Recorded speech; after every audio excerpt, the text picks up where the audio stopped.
미국 보스턴에서 태어났고 영어로 생각하고 영어로 꿈을 꿉니다.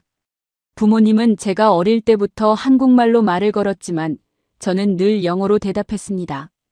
한국어는 지금도 인사말 몇 마디가 전부입니다. 한국은 그냥 부모님의 고향이었습니다. 멀고 작은 나라. 제 이야기가 아니라고 생각했던 나라. 그런 제가 오늘 이 자리에 서 있습니다. 스탠퍼드 국제관계학 박사과정 세미나실. 오전 10시 정각. 창밖으로 캘리포니아에 이른 햇살이 쏟아지는데 실내 분위기는 그와 정반대입니다. 차갑고 팽팽합니다. 직사각형 테이블 주위로 20명 남짓한 청중이 앉아 있습니다. 독일 함부르크 대학에서 온 교환연구원 클라라 바우어, 일본 외무성 파견연구관, 다나카 히로시, 미국 랜드 연구소 출신 선임연구원. 각자의 분야에서 이름을 날리는 사람들입니다. 그리고 테이블 맨 앞, 정중앙에 마틴 호이트 교수가 앉아 있습니다. 호이트 교수를 처음 만난 건 박사과정 첫 학기였습니다.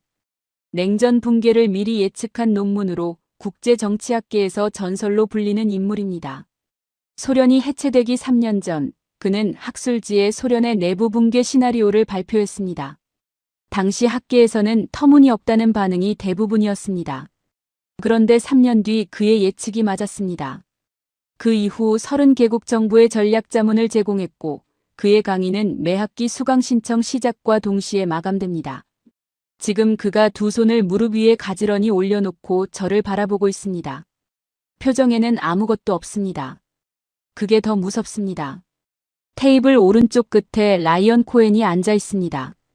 같은 박사과정 동기입니다. 유대계 미국인 32살. 학과에서 가장 목소리가 큰 사람 중 하나입니다. 미중 패권 경쟁이 세계 질서의 핵심 변수라고 늘 주장하는 친구입니다. 오늘 세미나 전에 복도에서 저를 보더니 이렇게 말했습니다. 제임스, 논문 제목이 뭐라고? 통일한국이 세계 질서의 중심? 진심이야? 그리고 웃었습니다. 지금도 테이블에 팔짱을 낀 채 비스듬히 앉아 있습니다. 이미 결론을 내린 사람의 자세입니다. 저는 노트북 화면을 한번 확인하고 청중을 향해 고개를 숙입니다. 논문 제목은 단 한 줄입니다. 통일한국, 세계 질서의 새로운 중심. 라이언이 오른쪽에서 작게 코웃음을 칩니다. 혼자만 들을 수 있는 소리지만 저는 들었습니다. 예상했습니다. 저도 처음 이 주제를 마주쳤을 때 똑같이 반응했으니까요. 원래 제 논문 주제는 통일한국이 아니었습니다. 중국의 1대1로 전략이었습니다. 중국이 아시아에서 유럽까지 자기들 중심의 무역로를 구축하려는 그 전략이 세계 공급망에 미치는 영향을 분석하는 논문이었습니다. 자료를 모으다가 우연히 파일 하나를 열었습니다. 한반도 통일 시나리오 전략 시뮬레이션 보고서. 미국 싱크탱크와 유럽 전략 연구소들이 공동으로 작성한 기밀 해제 문서였습니다. 처음엔 덮으려 했습니다. 비현실적이다. 그렇게 생각했습니다. 그런데 첫 페이지의 숫자들이 손을 멈추게 했습니다. 통일 후 10년 안에 한국 GDP가 현재의 2배를 넘어설 수 있다는 전망. 세계 GDP 순위가 13위에서 6위권으로 진입한다는 시뮬레이션. 유라시아 대륙 물류 구조가 재편된다는 분석. 숫자 하나가 아니었습니다. 10개의 서로 다른 데이터가 전부 같은 방향을 가리키고 있었습니다. 그날 밤 저는 잠을 못 잤습니다. 인정하기 싫었습니다. 제가 평생 작다고 생각했던 나라가 사실은 전혀 다른 무게를 가지고 있다는 것을. 그걸 정작 저 자신이 가장 몰랐다는 것을. 그래서 논문 방향을 바꿨습니다. 6개월을 더 파고들었습니다. 데이터를 검증하고 또 검증했습니다. 그리고 오늘 이 자리에 섰습니다. 호이트 교수가 천천히 입을 엽니다. 제임스, 시작하기 전에 한 가지만 묻겠네. 자네 논문 주장의 핵심은 통일한국이 세계 질서를 바꿀 변수가 된다는 건데 그 근거가 데이터인가 아니면 한국계라는 감정적 배경인가? 세미나실이 조용해집니다. 누군가 볼펜을 테이블에 내려놓는 소리가 들립니다. 라이언이 팔짱을 더 단단히 낍니다. 저는 교수님을 바라봅니다. 그리고 노트북에서 첫 번째 슬라이드를 엽니다. 교수님, 숫자부터 보시겠습니까? 첫 번째 슬라이드에는 숫자 하나만 있습니다. 731. 세미나실이 조용합니다. 아무도 이 숫자가 무엇인지 바로 알아채지 못합니다. 저는 잠깐 그 침묵을 즐깁니다. 논문을 쓰면서 이 숫자를 처음 봤을 때 저도 멍했습니다. 731일. 2년이 넘는 시간입니다. 2021년 미국 자동차 공장들이 멈췄습니다. 포드, GM, 크라이슬러. 세계 최강대국 미국의 주력 산업이 2년 넘게 정상 가동을 하지 못했습니다. 이유가 뭐였을까요? 전쟁이 아니었습니다. 바이러스 때문도 아니었습니다. 자동차 한 대에 들어가는 반도체 칩, 그러니까 자동차의 두뇌 역할을 하는 아주 작은 부품이 없어서였습니다. 자동차 한 대에 이 칩이 평균 수백 개 들어갑니다. 최신 전기차는 많게는 3,000개 가까이 들어가기도 합니다. 그 칩이 부족해서 세계 최대 자동차 기업들이 공장 문을 닫은 겁니다. 이 기간 동안 미국 자동차 산업이 입은 손실만 수백억 달러에 달합니다. 라이언이 팔짱을 낀 채 말합니다. 그건 코로나 때 공급망이 일시적으로 흔들렸던 거 아닙니까? 지금은 회복됐잖아요. 저는 고개를 끄덕입니다. 맞습니다. 그런데 그게 핵심이 아닙니다. 핵심은 세계 최강대국이 반도체 칩 하나 때문에 2년간 주력 산업을 멈췄다는 사실 자체입니다. 그리고 그 칩을 만드는 나라가 어디냐는 겁니다. 저는 다음 슬라이드를 넘깁니다. 동북아시아 지도에서 한반도가 붉게 표시됩니다. 삼성전자와 SK하이닉스. 이 두 회사가 지금 전 세계 메모리 반도체의 70% 이상을 공급합니다. 메모리 반도체란 쉽게 말해 정보를 저장하고 불러오는 부품입니다. 여러분 스마트폰, 노트북, 데이터 센터, 인공지능 서버. 모든 디지털 기기에 반드시 들어가는 핵심 부품입니다. 전 세계에서 유통되는 것 3개 중 2개 이상을 한국이 만들고 있습니다. 그런데 여기서 끝이 아닙니다. 요즘 전 세계 기술 기업들이 가장 구하기 어려워하는 부품이 하나 있습니다. HBM이라고 부릅니다. 고대 역폭 메모리, 그러니까 인공지능 반도체에 들어가는 초고속 메모리 칩입니다. 챗GPT 같은 인공지능이 빠르게 작동하려면 이 칩이 있어야 합니다. 엔비디아, 그러니까 지금 세계 반도체 시장을 이끄는 미국 기업이자사. AI 칩에 반드시 필요하다고 공개적으로 밝힌 부품입니다. 그 HBM 시장에서 삼성전자와 SK하이닉스가 전 세계 생산량의 90% 이상을 담당하고 있습니다. 인공지능 시대의 핵심 부품을 한국이 쥐고 있다는 뜻입니다. 라이언이 자세를 조금 바꿉니다. 팔짱은 여전히 끼고 있지만 등바디에서 몸이 살짝 앞으로 기울어집니다. 저는 그 움직임을 놓치지 않습니다. 그는 말합니다. 그래도 파운드리 분야는 대만 TSMC가 앞서 있지 않습니까? 반도체 위탁 생산 시장에서 TSMC 점유율이 60%가 넘는데요. 맞습니다. 파운드리, 즉 다른 회사가 설계한 반도체를 대신 만들어주는 분야에서는 대만이 앞섭니다. 그런데 그 사실 자체가 역설적으로 이 구조의 위험성을 보여줍니다. 미국이 왜 반도체 지원법, 영어로 칩스 액트라고 부르는 법안을 통과시켜 527억 달러, 우리 돈으로 70조 원이 넘는 돈을 자국 반도체 공장 건설에 쏟아붓겠습니까? 대만 해협에서 무슨 일이 생기거나 한반도에서 무슨 일이 생기면 전 세계 반도체 공급이 동시에 흔들린다는 걸 미국 스스로 알고 있기 때문입니다. 그게 역설적으로 한국의 위치가 얼마나 결정적인지를 증명합니다. 저는 슬라이드를 넘깁니다. 이번엔 바다 지도입니다. 지금 이 순간 전 세계 바다를 항해하는 선박이 약 10만 척에 달합니다. 석유, 철광석, 자동차, 식량, 전자제품. 여러분이 쓰는 모든 물건이 저 배들 위에서 이동합니다. 그 배들을 누가 만들었을까요? 세계 조선 시장에서 한국은 수주량 기준으로 최상위권을 유지하고 있습니다. 특히 가장 만들기 어렵고 정밀한 베인 LNG 운반선, 그러니까 영하 163도에서 액체 상태로 압축한 천연가스를 싣는 특수 선박의 경우 전 세계 물량의 80% 이상을 한국이 건조합니다. 유럽이 러시아 가스 대신 수입하기 시작한 바로 그 가스를 실어 나르는 배입니다. 수주 잔량이 지금 3년치 넘게 쌓여 있습니다. 지금 당장 주문해도 3년 뒤에야 받을 수 있다는 뜻입니다. 그만큼 수요가 공급을 넘어서고 있습니다. 거기에 더해 지금 한국 조선사들은 암모니아와 수소로 달리는 친환경 선박 기술을 세계에서 가장 앞서 개발하고 있습니다. 국제 해운 규제가 강화되면서 전 세계 선박들이 친환경 선박으로 교체돼야 하는 시점이 다가오고 있고 그 교체 수요가 한국 조선소로 몰려들 구조입니다. 독일에서 온 클라라 바우어가 처음으로 노트를 꺼냅니다. 저는 계속합니다. 전기차 배터리입니다. 2035년이면 유럽에서 내연기관 자동차, 그러니까 기름으로 달리는 차를 팔지 못합니다. 전기차의 심장인 배터리. LG에너지솔루션, 삼성 SDI, SK온. 이 세 회사가 지금 전 세계 전기차 배터리 시장에서 치열하게 경쟁하고 있습니다. 미국이 인플레이션 감축법, IRA라고 부르는 법안을 통과시키면서 북미에서 생산된 배터리를 쓴 전기차에만 세금 혜택을 주기로 했습니다. 그러자 한국 배터리 기업들이 어떻게 했을까요? 미국 현지에 공장을 짓기 시작했습니다. LG에너지솔루션은 GM과 합작으로, SK온은 포드와 합작으로, 삼성 SDI는 스텔란티스와 합작으로 한국 배터리 기업이 미국 자동차 빅3와 각각 손을 잡은 겁니다.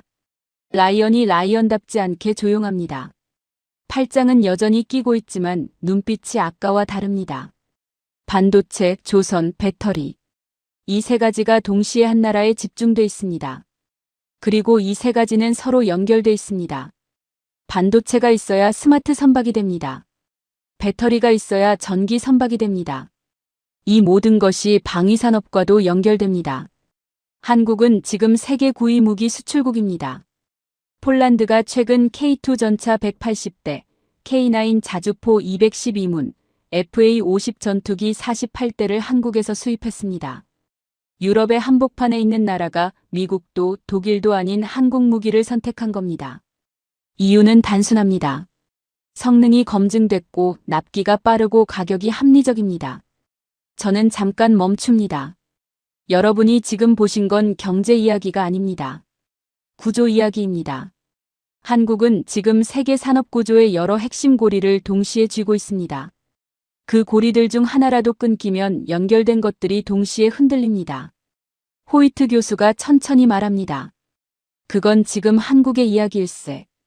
분단된 나라, 인구 5천만의 나라가 세계 질서를 바꾼다는 건 여전히 다른 문제 아닌가. 중국 인구가 14억이고 미국 GDP가 한국의 15배야. 저는 교수님을 바라봅니다. 교수님, 그 반박을 예상했습니다. 다음 슬라이드가 바로 그 답입니다. 다음 슬라이드에는 지도가 하나 나옵니다. 한반도 지도인데 남쪽이 아닌 북쪽이 색깔로 가득합니다. 파랑, 노랑, 빨강, 초록, 보라. 각각 다른 광물 자원의 분포를 나타내는 색깔들입니다. 세미나실이 순간 조용해집니다. 아마 대부분 처음 보는 지도일 겁니다. 저도 논문을 쓰기 전까지는 몰랐습니다. 저는 지시봉으로 지도를 짚습니다. 희토류입니다. 생소하게 들리실 수 있는데 사실 이미 여러분 일상 속에 깊이 들어와 있는 광물입니다. 지금 주머니 속 스마트폰, 전기차 배터리, 미사일 유도 시스템, 인공위성, 풍력 발전기, 전투기 레이더. 이 모든 것의 핵심 부품에 들어가는 원료가 바로 희토류입니다. 희토류 없이는 21세기 첨단 기술 산업이 단 하루도 돌아가지 않습니다. 그런데 지금 세계에 심각한 문제가 생겼습니다. 전 세계 희토류 공급의 60% 이상을 중국이 장악하고 있습니다. 채굴부터 정제, 가공까지 전 과정을 중국이 쥐고 있습니다. 미국이 중국과 무역 전쟁을 벌이면서 가장 긴장하는 부분이 바로 이겁니다. 2025년 미중 관세 갈등이 극도로 격화되면서 중국은 실제로 희토류 수출 제한 카드를 꺼내 들었습니다. 갈륨, 게르마늄, 흑연에 이어 핵심 희토류 수출 허가 제도를 강화했습니다. 미국 방산업체들이 즉각 비상이 걸렸습니다. F-35 전투기, 이지스 레이더, 핵잠수함. 이 모든 무기 체계에 중국산 희토류가 들어가기 때문입니다. 라이언이 처음으로 팔짱을 풀고 앞으로 몸을 기울입니다. 저는 계속합니다. 그 희토류가 북한 땅 밑에 있습니다. 북한이 자체 발표한 자료에 따르면 희토류 매장량이 4,800만 톤에 달합니다. 세계 주요 전략 분석 기관들은 공식 통계로 확인하기는 어렵지만 중국보다 많은 세계 최고 수준일 가능성이 높다고 봅니다. 일부 분석에서는 북한 정주 지역 희토류 하나만의 가치가 수경원, 그러니까 한국 GDP의 수십 배에 달한다는 추산도 있습니다. 희토류만이 아닙니다. 마그네사이트는 세계 매장량 2위입니다. 마그네사이트는 철강 제조와 내화재, 그러니까 고온을 버티는 소재 생산에 필수적인 광물입니다. 철광석, 아연, 금, 은, 석탄, 우라늄까지. 한국에너지경제연구원이 추산한 북한 지하자원의 잠재적 가치는 보수적으로만 잡아도 수십조 달러에 달합니다. 어떤 자료는 그보다 훨씬 높게 추산합니다. 라이언이 손을 들려다가 멈춥니다. 반박할 말을 준비하다가 다시 내린 것처럼 보입니다. 저는 다음 슬라이드를 넘깁니다. 그런데 왜 아무도 이 자원을 개발하지 못하고 있을까요? 이유는 간단합니다. 꺼낼 방법이 없습니다. 도로가 없습니다. 전기가 없습니다. 항만이 없습니다. 물류 시스템이 없습니다. 국제 제재로 외부 자본도 들어가지 못합니다. 거대한 금고인데 열쇠가 없는 상황입니다. 중국이 아프리카에서 하는 짓을 보십시오. 지난 30년간 중국은 아프리카 자원을 선점하기 위해 천문학적인 투자를 해왔습니다. 콩고, 잠비아, 짐바브웨. 도로를 깔고 항만을 짓고 병원을 세우고 그 대신 광산 개발권을 가져갑니다. 코발트, 리튬, 망간. 전기차 배터리의 핵심 원료들을 미리 선점한 겁니다. 왜 그렇게 합니까? 그 자원이 미래 산업의 핵심이기 때문입니다. 중국은 이미 20년, 30년 앞을 보고 움직이고 있습니다. 그런데 북한은 아프리카보다 훨씬 가까이 있습니다. 국경선 하나를 사이에 두고 있습니다. 그리고 북한의 자원을 개발하는 데 필요한 모든 것, 기술, 자본, 건설 인프라, 물류 시스템. 이 모든 것이 바로 그 국경선 남쪽에 있습니다. 저는 슬라이드를 넘깁니다. 화면에 거대한 건물 사진이 뜹니다. 부르즈 할리파. 세계에서 가장 높은 건물입니다. 828m. 두바이 사막 한가운데 솟아 있습니다. 이 건물을 지은 회사가 어딘지 아십니까? 삼성물산입니다. 한국 기업이 중동 사막 한가운데 세계 최고층 건물을 세운 겁니다. 그뿐만이 아닙니다. 사우디아라비아의 신도시 네옴시티 건설에도 한국 기업들이 핵심 역할을 하고 있습니다. 쿠웨이트, 카타르, UAE. 중동의 굵직한 인프라 프로젝트 상당수에 한국 건설사들이 참여했습니다. 아무것도 없는 모래 위에 도시를 만드는 기술. 그 기술이 지금 북쪽 국경선 바로 아래에 쌓여 있습니다. 금고 옆에 열쇠 장수가 있는 겁니다. 최근 상황은 이 논리를 더 강하게 뒷받침합니다. 트럼프 대통령이 재집권한 이후 북미 대화 재개 가능성이 거론되면서 북한 자원을 우크라이나 방식으로 개발하는 광물 협정 구상이 수면 위로 떠올랐습니다. 미국조차 북한 땅 밑의 가치를 이미 계산하고 있다는 뜻입니다. 그리고 그 개발 과정에서 가장 유리한 위치에 있는 나라가 어디입니까? 저는 지도에서 국경선 아래를 짚습니다. 바로 여기입니다. 라이언이 이번엔 완전히 팔짱을 풀고 앞쪽 테이블에 팔꿈치를 올립니다. 반박할 타이밍을 찾고 있는 것처럼 보이지만 아직 말을 꺼내지 못하고 있습니다. 저는 슬라이드를 덮습니다. 그리고 청중을 향해 말합니다. 지금까지 보신 건 산업 이야기가 아닙니다. 남쪽의 기술과 북쪽의 자원이 결합한다는 이야기입니다. 그런데 이 결합이 가장 완전한 형태로 실현되는 시나리오가 하나 있습니다. 바로 통일입니다. 그때 독일 연구원 클라라 바우어가 조용히 손을 듭니다. 잠깐요. 그렇다면 강대국들이 통일을 원하지 않는다는 말입니까? 독일 연구원 클라라의 질문이 세미나실에 걸려 있습니다. 강대국들이 통일을 원하지 않는다는 말입니까? 저는 바로 대답하지 않습니다. 슬라이드를 한 장 넘깁니다. 화면에 숫자 하나가 크게 뜹니다. 0.72. 아무도 이 숫자가 뭔지 바로 알아채지 못합니다. 저는 잠깐 기다립니다. 클라라가 고개를 갸웃합니다. 라이언은 화면을 뚫어지게 바라봅니다. 2023년 한국의 합계 출산율입니다.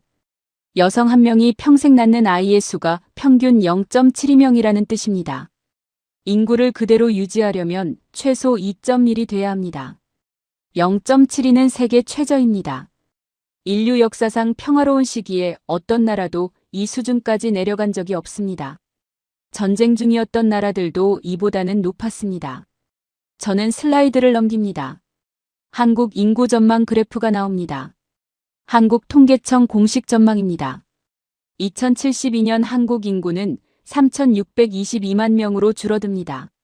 지금의 5,100만 명에서 1,500만 명이 사라지는 겁니다. 그것도 단순히 줄어드는 게 아닙니다. 그 3,622만 명 중 절반 가까이가 65세 이상 노인입니다. 일하는 사람이 줄고 노인을 부양해야 하는 사람은 늘어납니다. 이미 지금도 그 징후가 곳곳에서 나타나고 있습니다.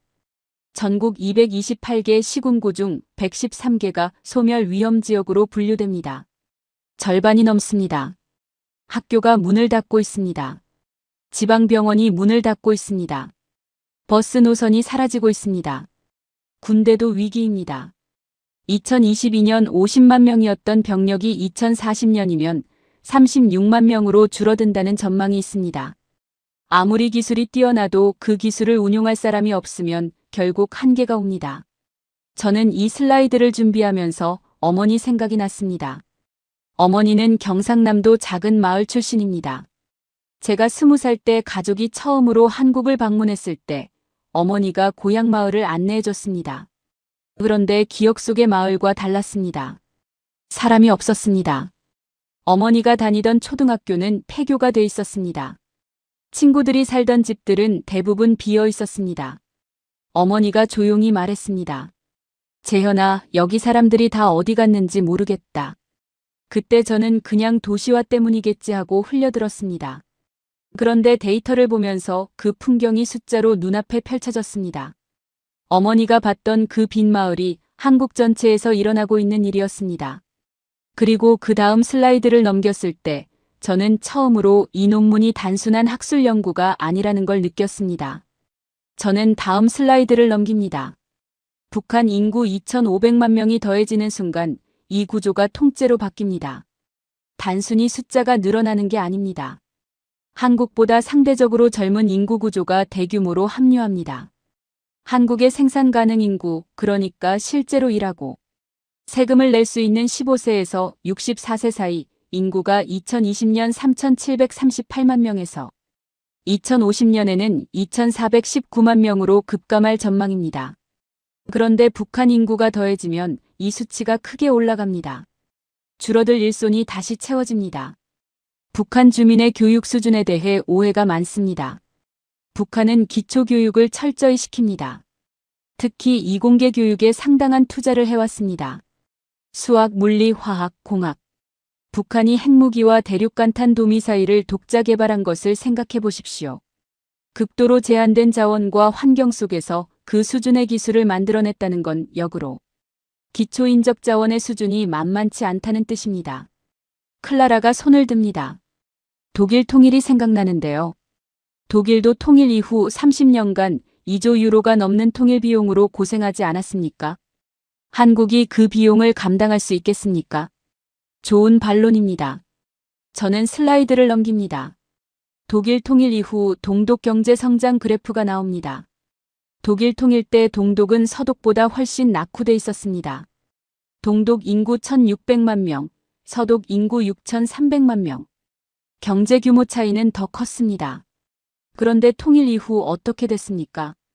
동독 지역이 유럽에서 가장 빠르게 성장하는 지역 중 하나가 됐습니다. 교육받은 인구, 산업의 흔적, 인프라의 기초, 거기에 서독의 자본과 기술이 결합되자 폭발적으로 성장했습니다. 초기에 막대한 비용이 들었지만 장기적으로 보면 투자였습니다. 지금 독일은 유럽 최강의 경제대국입니다. 그런데 한반도 통일과 독일 통일은 결정적으로 다른 점이 있습니다. 저는 슬라이드를 나란히 붙입니다. 독일 통일 비용 분석과 북한 지하자원 가치 추산이 나란히 화면에 뜹니다. 독일 통일 비용은 약 2조 유로였습니다.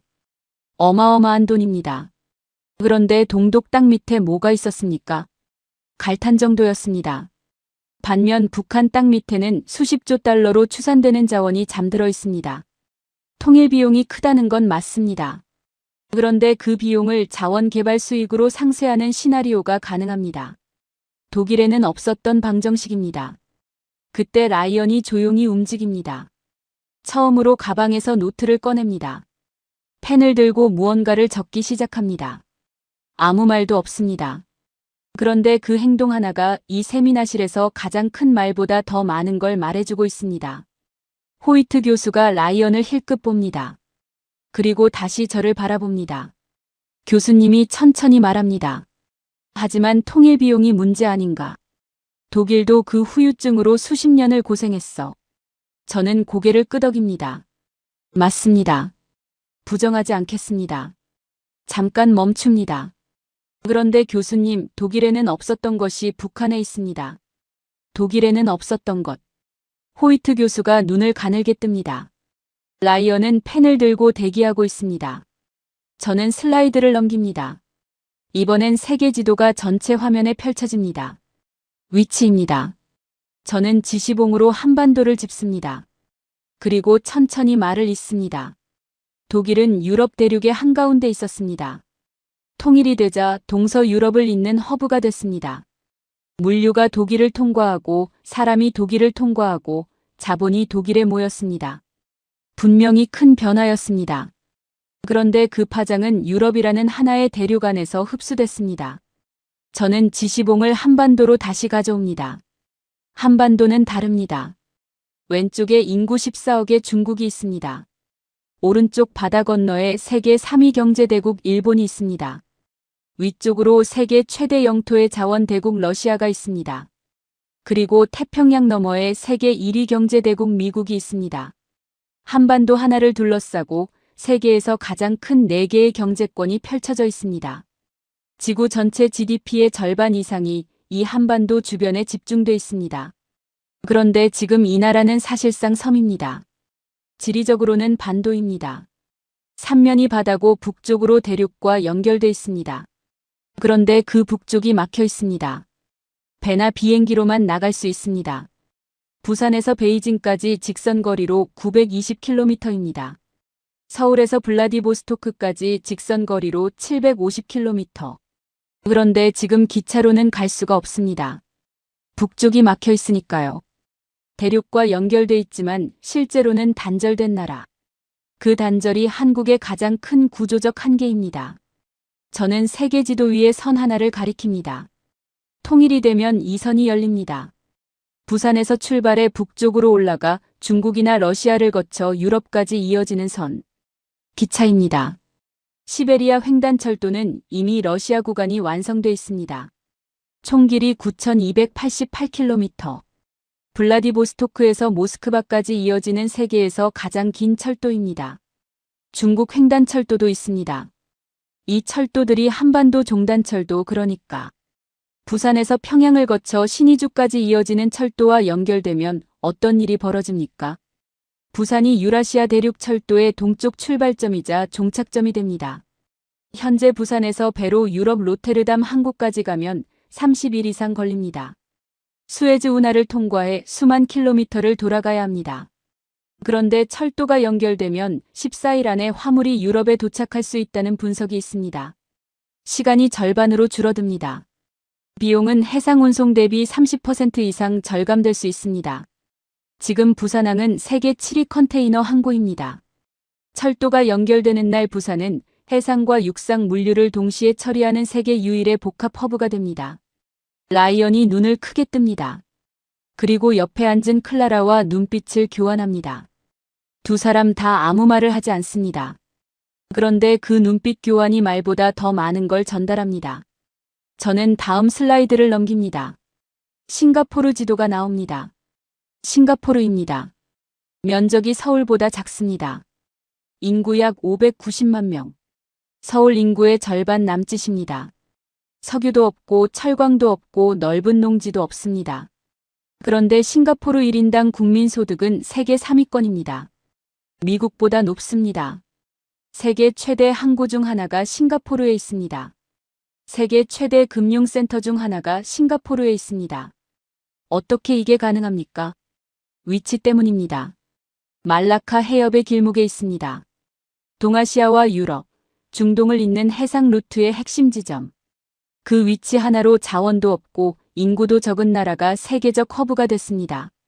저는 다시 한반도를 가리킵니다. 통일한국의 위치를 싱가포르와 비교해 보십시오. 싱가포르는 해상 루트 하나의 길목에 있습니다. 통일한국은 해상 루트와 대륙 루트가 동시에 만나는 지점에 있습니다. 그것도 세계에서 가장 큰 4개의 경제권 사이에. 인구는 싱가포르의 13배입니다. 기술력은 비교할 수 없을 만큼 앞섭니다. 자원까지 있습니다. 싱가포르가 위치 하나로 세계 최상위 허브가 됐다면 통일한국은 위치에 기술과 인구와 자원까지 더해집니다. 논문을 쓰면서 이 부분에 이르렀을 때 저는 처음으로 노트북을 덮었습니다. 잠깐 멈춰야 했습니다. 제가 평생 작고 멀다고 여겼던 나라가 사실은 세계에서 가장 결정적인 위치에 서 있다는 것. 더 정확히는 지금은 그 위치가 분단으로 인해 봉인돼 있다는 것. 그리고 그 봉인이 풀리는 날 어떤 일이 벌어질지. 그 상상이 너무 선명하게 그려져서 오히려 무서웠습니다. 중국이 지금 1대1로 정책에 20년째 1조 달러 이상을 쏟아붓는 이유가 뭡니까? 아시아에서 유럽까지 자기들 중심의 육상과 해상 무역로를 구축해 세계 물류의 허브가 되려는 겁니다. 화물이 지나가면 사람이 따라오고 사람이 오면 자본이 따라오고 자본이 오면 영향력이 생깁니다. 중국이 그 게임에서 20년을 앞서 달리고 있습니다. 그런데 통일한국이 등장하면 그 구도에 강력한 대안이 생깁니다. 중국을 거치지 않아도 되는 새로운 유라시아 루트가 열립니다. 클라라가 흥분을 감추지 못하며 말합니다. 그렇다면 한반도 전체가 세계 물류의 새로운 중심이 될 수 있다는 말씀이군요. 저는 고개를 끄덕입니다.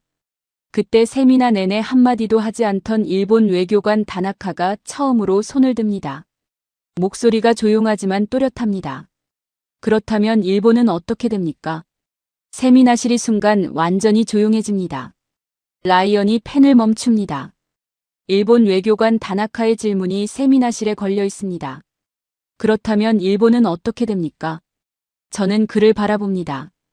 이 질문이 나올 거라 예상했습니다. 논문을 쓰면서 가장 오래 멈춰 있었던 대목이기도 합니다. 일본은 지금 섬나라입니다. 그런데 역사적으로 일본이 한반도에 집착했던 이유가 있습니다. 대륙으로 나가는 유일한 통로였기 때문입니다. 한반도를 통해야만 중국 대륙과 러시아와 유라시아 전체와 연결될 수 있었습니다. 일제강점기도 그 지정학적 논리와 무관하지 않습니다. 통일한국이 등장하면 그 통로의 주인이 생깁니다. 일본 입장에서는 협력 대상이 될 수도 있고 거대한 견제 변수가 될 수도 있습니다. 지금처럼 한국을 관리 가능한 이웃으로 볼 수 없게 됩니다. 다나카가 천천히 고개를 끄덕입니다. 표정에는 아무것도 없습니다. 그런데 그 무표정이 오히려 많은 것을 말해줍니다. 저는 계속합니다. 그런데 여기서 예상 밖의 이야기를 하나 꺼내겠습니다. 이건 제가 논문을 쓰면서 가장 놀랐던 부분입니다. 호이트 교수가 먼저 말합니다. 혹시 문화 이야기인가? 솔직히 말하면 나는 국제정치에서 문화를 부차적 변수로 봐왔어. 군사력이 있고 경제력이 있고 기술이 있고 그 다음에 문화가 있는 거지. 저는 고개를 저었습니다. 교수님, 저도 처음엔 그렇게 생각했습니다. 그런데 데이터가 생각을 바꿨습니다. 슬라이드에 사진이 하나 뜹니다. 1980년대 동베를린. 철의 장막 너머 동독 청년들이 몰래 서방 라디오에서 흘러나오는 팝 음악을 듣고 있는 장면입니다. 미국이 냉전에서 소련을 이긴 건 핵무기나 군사력 때문만이 아니었습니다. 철의 장막 너머 동유럽 사람들이 할리우드 영화에 열광했고 팝 음악을 몰래 들었고 청바지를 입고 싶어 했습니다. 코카콜라를 마시고 싶어 했습니다. 그 문화적 동경이 40년간 쌓이면서 결국 소련 시민들 스스로가 체제의 의문을 품게 만들었습니다. 베를린 장벽이 무너질 때 미국은 총 한 발 쏘지 않았습니다. 문화가 먼저 무너졌습니다. 미국이 지금도 세계에서 영향력을 유지하는 건 군사력만이 아닙니다. 할리우드가 있고 실리콘밸리가 있고 NBA가 있고 팝 음악이 있습니다. 그 문화산업이 미국이라는 나라에 대한 호감을 전 세계에 끊임없이 생산합니다. 그 호감이 무역에서, 외교에서, 군사동맹에서 보이지 않는 우위로 작동합니다. 저는 슬라이드를 넘깁니다. 그 단계로 접어들고 있는 나라가 있습니다. 2023년 기준 전 세계 한국어 학습자 수가 1천만 명을 넘어섰습니다. 10년 전과 비교하면 5배 가까이 늘었습니다. 왜 이 사람들이 한국어를 배우기 시작했을까요? 설문 결과가 있습니다. 응답자의 60% 이상이 한국 드라마나 음악 때문이라고 답했습니다. 넷플릭스 오징어 게임은 공개 28일 만에 190개국에서 동시에 1위를 기록했습니다. 역대 넷플릭스 최고 기록입니다. 기생충은 아카데미 작품상을 받았습니다. 비영어권 영화로는 역사상 처음이었습니다. BTS의 경제 효과는 연간 5조 원 이상으로 추산됩니다. 관광, 화장품, 식품, 패션 수출 유발 효과까지 합하면 그 숫자는 훨씬 커집니다. 한국 화장품 산업은 지금 유럽과 미국의 프리미엄 뷰티 시장에서 점유율을 빠르게 늘리고 있습니다. 프랑스 파리의 세포라 매장에 한국 브랜드가 진열돼 있습니다. 라이언이 손을 듭니다. 처음으로 제대로 된 질문을 던집니다. 그런데 문화 호감이 실제 국가 간 전략 관계에 얼마나 영향을 줍니까? 사람들이 한국 드라마를 좋아한다고 해서 그 나라 정부가 외교 정책을 바꾸지는 않잖아요. 좋은 질문입니다. 저는 슬라이드를 넘깁니다. 직접적으로 바꾸진 않습니다. 그런데 간접적으로는 분명히 작용합니다. 몽골을 보십시오. 지금 몽골에서 한국어는 영어 다음으로 많이 배우는 외국어입니다. 한국 유학생 수가 지속적으로 늘고 있습니다. 그 결과 한목 무역 규모가 꾸준히 성장하고 있습니다. 동남아시아도 마찬가지입니다. 베트남, 인도네시아, 태국. 한류 영향력이 강한 나라일수록 한국 기업의 현지 진출 성공률이 높습니다. 한국 브랜드에 대한 기본 호감이 깔려있기 때문입니다. 이건 수치로도 확인됩니다. 한국국제문화교류진흥원 조사에 따르면 한류 콘텐츠를 접한 외국 소비자가 한국 제품을 구매할 의향이 그렇지 않은 소비자보다 30% 이상 높습니다. 문화가 무역을 밀어주는 겁니다. 저는 목소리를 낮춥니다. 그런데 더 중요한 게 있습니다. 문화는 이미지입니다. 이미지는 신뢰입니다. 그리고 신뢰는 국제협상에서의 우위입니다. 지금 한국은 어느 쪽 강대국의 편도 아닌 나라로 인식되고 있습니다. 미국과 동맹이지만 중국과도 경제적으로 깊이 연결돼 있습니다. 그 균형 잡힌 이미지 위에 문화적 호감까지 더해지면 통일한국은 어느 쪽도 아닌 독립적 중재자 역할을 할 수 있는 나라가 됩니다. 군사력이나 경제력만으로는 만들어지지 않는 신뢰입니다. 호이트 교수가 처음으로 노트를 꺼냅니다. 그리고 천천히 무언가를 적기 시작합니다. 40년 경력의 노학자가 학생 발표를 들으며 메모를 하는 건 이 세미나실에서 처음 있는 일입니다. 라이언이 그 장면을 보고 잠깐 멈춥니다. 저는 슬라이드를 마지막으로 한 번 더 넘깁니다. 반도체, 조선, 배터리, 자원, 인구, 물류, 문화. 이 7가지가 통일이라는 하나의 사건으로 동시에 결합하는 나라. 세계 역사에서 이런 조건을 한꺼번에 갖춘 나라가 등장한 적이 있었습니까? 저는 없다고 봅니다. 세미나실이 조용합니다. 호이트 교수가 펜을 내려놓습니다. 그리고 저를 바라봅니다. 제임스, 자네 논문에서 내가 가장 동의하기 싫은 부분이 하나 있어. 강의실이 숨을 죽입니다. 동의하기 싫은 부분. 저는 호이트 교수를 바라봅니다. 40년 경력의 노학자가 동의하기 싫다고 말하는 건 단순한 학문적 반론이 아닙니다. 그 말 뒤에는 뭔가 더 깊은 것이 있습니다. 교수님이 천천히 말을 잇습니다. 자네 논문 마지막 장에 이런 문장이 있어. 통일한국은 미국의 동맹국이 아닌 자율적 행위자로 등장할 수 있다. 나는 이 문장이 가장 불편했네. 세미나실이 조용해집니다. 라이언이 자세를 바꿉니다. 표정이 굳습니다. 미국인 연구자로서 이 문장이 편할 리 없습니다. 저는 잠깐 멈춥니다. 그리고 말합니다. 교수님, 바로 그게 핵심입니다. 슬라이드를 넘깁니다. 화면에 단어 하나가 크게 뜹니다. 예측 불가능성. 지금 한국은 예측이 됩니다. 관리가 됩니다. 이유가 있습니다. 주한미군이 28,500명 주둔하고 있습니다. 한미 상호방위 조약으로 군사적으로 미국에 묶여 있습니다. 에너지의 90% 이상을 수입에 의존합니다. 전체 수출의 25% 이상이 중국으로 갑니다. 선택지가 제한돼 있습니다. 미국 눈치를 봐야 하고 중국을 완전히 외면할 수도 없습니다. 강대국들 입장에서 한국은 중요하지만 통제 가능한 파트너입니다. 의존하기 때문에 예측할 수 있습니다. 라이언이 처음으로 노트에 펜을 올리지 않습니다. 그냥 저를 바라봅니다. 저는 목소리를 낮춥니다. 그런데 통일한국은 다릅니다. 북한 자원으로 에너지 의존도가 낮아집니다. 대륙으로 길이 열립니다. 인구가 8천만으로 늘고 내수 시장이 커집니다. 더 이상 수출 하나에 목을 맬 필요가 없습니다. 거기에 한국은 지금도 사실상 핵 잠재력 보유국입니다. 원자력 기술이 있고 우라늄 농축 기술이 있고 미사일 기술이 있습니다. 조약과 국제관계 때문에 핵을 보유하지 않는 것이지 기술적으로는 수개월 안에 보유 가능하다는 평가가 있습니다. 그 역량 자체가 이미 협상 카드입니다. 이 모든 것이 결합되는 순간 통일한국은 완전히 다른 플레이어가 됩니다. 미국 편을 선택할 수도 있습니다. 중국과 손을 잡을 수도 있습니다. 아니면 어느 쪽도 아닌 완전히 새로운 길을 갈 수도 있습니다. 인도처럼 전략적 자율성을 추구하는 나라가 될 수도 있습니다. 아무도 모릅니다.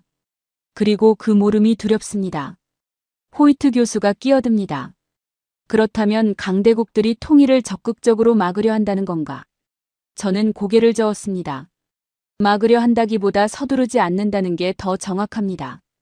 미국은 한국이라는 발판으로 동북아시아에서 영향력을 유지합니다.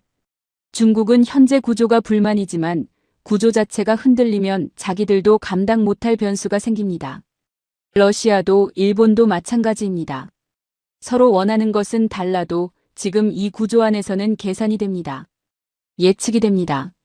그래서 불편하지만 유지합니다.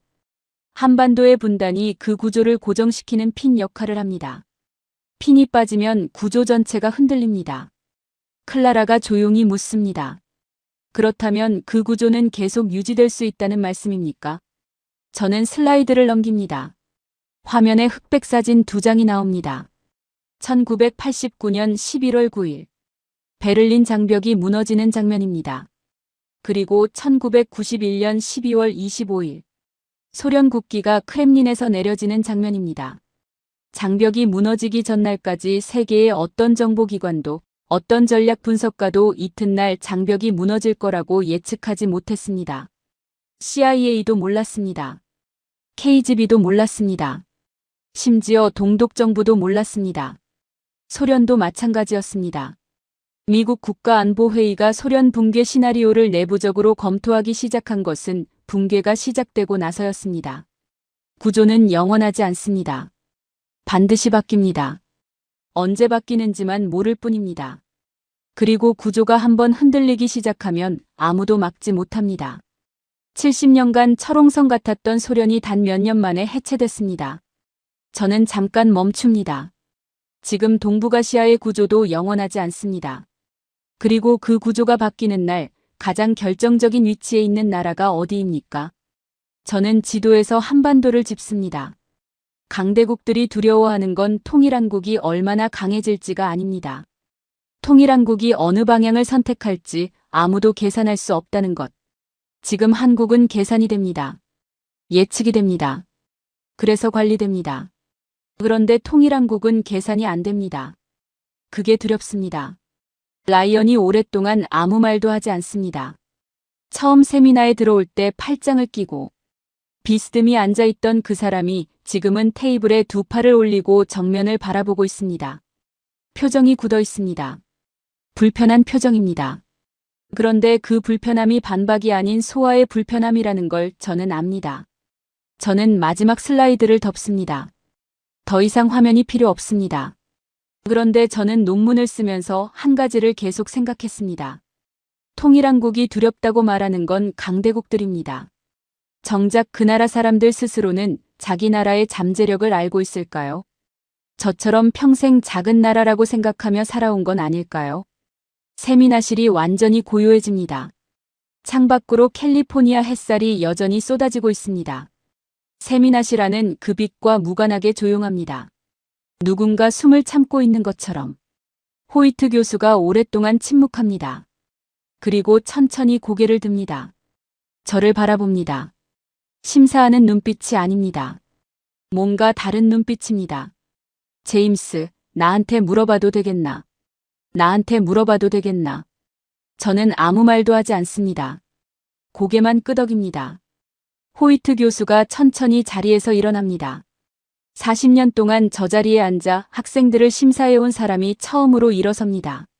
세미나실 누군가가 작게 숨을 들이켭니다. 라이언도 멈춥니다. 교수님이 창가 쪽으로 걸어갑니다. 등을 보인 채 잠시 말이 없습니다. 캘리포니아 햇살이 그의 어깨 위로 쏟아집니다. 흰머리가 빛을 받아 빛납니다. 그리고 천천히 입을 엽니다. 나는 28살에 냉전 연구를 시작했어. 그때부터 나는 하나의 믿음을 가지고 있었네. 세계는 강대국이 움직이고 나머지는 따라간다. 역사가 증명하는 법칙이라고 확신했어. 소련이 무너지는 것도 봤고, 냉전이 끝나는 것도 봤고, 중국이 일어서는 것도 봤어. 그 모든 변화의 중심에는 항상 강대국이 있었네. 그래서 나는 늘 체스판을 봤어. 어느 말이 강한지, 어느 말이 약한지, 누가 판을 지배하는지. 교수님이 창밖을 바라보며 말을 잇습니다. 그런데 오늘 자네 발표를 들으면서 처음으로 그 믿음이 흔들렸어. 내가 40년 동안 체스판만 보느라 체스판 밑에 뭐가 있는지를 못 봤다는 걸. 체스판 자체가 바뀔 수 있다는 걸. 자네 논문은 그걸 데이터로 보여줬어. 세미나실이 완전히 멈춥니다. 클라라가 펜을 내려놓습니다. 다나카가 자세를 바꿉니다. 교수님이 돌아섭니다. 그리고 저를 바라봅니다. 심사하는 눈빛이 아닙니다. 뭔가 더 오래되고 깊은 눈빛입니다. 내가 40년 동안 동북아시아를 분석하면서 한국을 변수로 진지하게 다룬 적이 없었어. 중요한 나라이지만 결국 강대국들 사이에 끼인 나라라고 봤지. 그런데 생각해보면 내가 틀린 게 아닐 수도 있어. 지금은 맞는 말이야. 지금의 한국은 강대국들 사이에서 관리되는 나라가 맞아. 잠깐 멈춥니다. 그런데 자네 논문이 말하는 건 지금이 아니잖아. 구조가 바뀌는 날이야. 그리고 그 구조가 바뀌는 날 중심에 한반도가 있다는 것. 나는 그게 불편했어. 인정하기 싫었어. 왜냐하면 그게 맞을 가능성이 높기 때문이야. 교수님이 제 쪽으로 걸어옵니다. 그리고 자네가 마지막에 던진 말이 계속 마음에 걸려. 강대국들이 두려워하는 나라의 잠재력을 정작 그 나라 사람들이 가장 모른다면. 그게 어쩌면 그 나라의 가장 큰 약점이라고 했잖아. 나는 그 말이 학문적 주장이 아니라 자네 자신의 이야기인 것 같았어. 맞나? 저는 대답하지 않습니다. 그냥 교수님을 바라봅니다. 교수님이 손을 내밉니다. 제임스, 이 논문 통과야. 그리고 한 가지 더. 나는 오늘부터 내 연구 방향을 수정하겠어. 40년 만에 처음으로. 자네 논문이 그 출발점이 될 거야. 세미나실에서 박수가 시작됩니다. 가장 먼저 박수를 친 건 라이언이었습니다. 세미나 시작 전 복도에서 저를 보며 웃었던 바로 그 사람입니다. 논문 제목을 보고 코웃음을 쳤던 사람입니다. 팔짱을 끼고 비스듬히 앉아있던 사람입니다. 그 라이언이 가장 먼저 두 손을 모읍니다. 한 명이 둘이 되고 둘이 넷이 되고 순식간에 20명 전체가 박수를 칩니다. 클라라도 다나카도 처음부터 무표정이었던 랜드 연구소 출신 연구원도 손을 모읍니다. 박수 소리가 작은 세미나실을 가득 채웁니다. 저는 그 소리를 들으면서 이상하게 울컥합니다. 통쾌해서가 아닙니다. 논문이 통과돼서도 아닙니다. 아버지 생각이 났습니다. 아버지는 제가 12살 때 보스턴 남쪽에서 작은 세탁소를 운영했습니다. 새벽 5시에 나가서 밤 9시에 들어오셨습니다. 손이 항상 거칠었습니다. 어느 날 밤 제가 숙제를 하고 있는데 아버지가 소파에 앉아 한국 뉴스를 보고 있었습니다. 화면에서 한국 기업의 해외 수주 소식이 나오고 있었습니다. 아버지가 혼잣말처럼 말했습니다. 재현아, 한국 사람들한테 딱 한 가지 약점이 있어. 저는 연필을 들고 숙제를 하면서 건성으로 물었습니다. 뭔데요? 본인들이 얼마나 대단한지를 본인들이 제일 몰라. 그게 유일한 약점이야. 그때 저는 그냥 흘려들었습니다. 이민자 아버지의 향수 어린 자부심 정도로 넘겼습니다. 멀고 작은 나라에 대한 어른들의 감상이라고 생각했습니다. 그런데 오늘 40년간 세계 전략을 연구한 미국인 노학자의 입에서 아버지와 똑같은 말이 나왔습니다. 서로 다른 두 사람이 서로 다른 언어로, 서로 다른 이유로 수십 년의 시간을 두고 같은 말을 하고 있습니다. 강대국들이 두려워하는 나라의 잠재력을 정작 그 나라 사람들이 가장 모른다는 것. 저는 조용히 창밖을 바라봅니다. 캘리포니아 하늘이 파랗습니다. 아버지가 새벽에 세탁소로 나가던 그 거칠고 차가운 보스턴 하늘과는 다른 색깔입니다. 그런데 그 두 하늘 사이 어딘가에 제가 평생 등을 돌리고 있던 나라가 있습니다. 저는 보스턴에서 태어났고 영어로 꿈을 꿉니다. 한국어는 아직도 서툽니다. 그런데